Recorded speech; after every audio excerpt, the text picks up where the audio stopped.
Hi there, my name is John Stevens, pastor of Zion Lutheran Church in Oregon City, Oregon, and we're part of the ELCA, and welcome to Dollar Store Children's Sermons, where we take a look at the lectionary text and we tie them to an item from the Dollar Tree, garage, junk drawer, kids' room. You know what's funny is that you've been watching these videos for a couple of weeks, maybe a couple of months, you recognize, hey, my garage is that way, or the kids' room is like right above me, or the kitchen's over that way. It's funny. I just realized that as I'm pointing. Maybe you can go to the garage or the Dollar Tree. Anyway, so I am so glad you're with me, that you're in this journey of ministry and all of that. So thank you for walking alongside. This is for the narrative lectionary, and we're looking at Daniel. You know, the Daniel in the lion's den. A lot of kids' stories, a lot of Sunday school stuff wrapped around Daniel and the lion's den and how God protects us and things like that. So, question is, what's the springboard for this? Because there's a lot of different things. Now, I found the commentary on workingpreacher.org very helpful, just in the wrapping this all.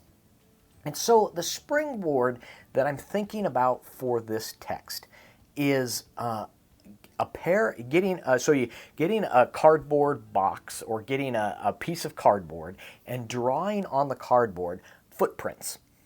And those footprints are, when we've seen the footprints, we've seen where stand here, the 6 feet apart. There's a point where we're told this is where we stand. And so maybe using that as a springboard. And I actually wasn't thinking about that 6 feet apart until I just mentioned about the footprints and where we normally see it. But what I've used the footprints for is when I've been doing a magic show, doing an illusion show on top, basically on stage, and I have a kid come forward, and I want a kid to stand in a particular place. You have a mat with footprints, and you have the kid or the adult, it doesn't matter. They come up and they stand on the footprints, and that's it. They stand where it matters. And that's the whole thing. It's like, I want you to stand here, stand on the footprints, because this is where I need you to stand. Boom. And that also helps, anyway, when we're doing stage stuff, it helps guide someone where they would stand, and a lot of times they don't then wander off. Anyway, but I'm thinking about that pair of footprints, because Daniel stands for what he's been told to stand for. Daniel stands for his God. Daniel stands and does not back down for what he's called to stand for. And it ends up, and it affects those around him. It ends up, there's a lot of stuff that happens there. And I was thinking, what are the things that you and I and the kids, what are we called to stand for? What are we called to, put our foot down, if you will, to say this is important, this matters. And it could be feeding the poor. It could be making sure that our neighbors have a roof over their head.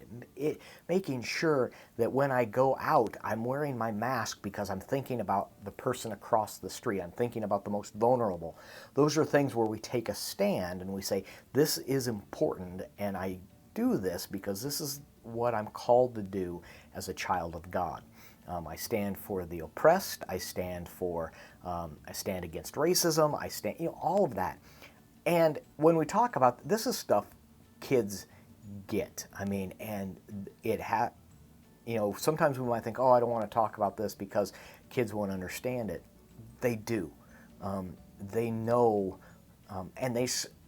How many times do we hear it in the scriptures? Don't say you're just a boy. Don't say you're just a kid. I'm calling you. And that's I was going to say a beautiful, but it's deeper than that. It is a grace-filled and spirit-breathed thing. It's a gift that we know that God is calling all of us to speak up for those who don't have a voice, to stand for what our God wants us to stand for. So that's the springboard, and I'm hoping that can be of some use for you for your children's sermon. And as always, we're entering in. we've just entered into for the Revised Common Lectionary, and for even if you're following the narrative lectionary, you know we've entered into Advent. The Advent calendars are out, and we've eaten half or three-quarters of the chocolate already, and I mean, yeah, and this is the time where we would normally see a lot of people that we wouldn't normally see, and my heart, it's grieving over that. And so I know that many of you are in that same grieving, and so you are in my prayers as we walk and we do these things, and you're doing it. So God bless you. And so with that, I'm going to say see you next week. And yeah, so see you next week. Peace.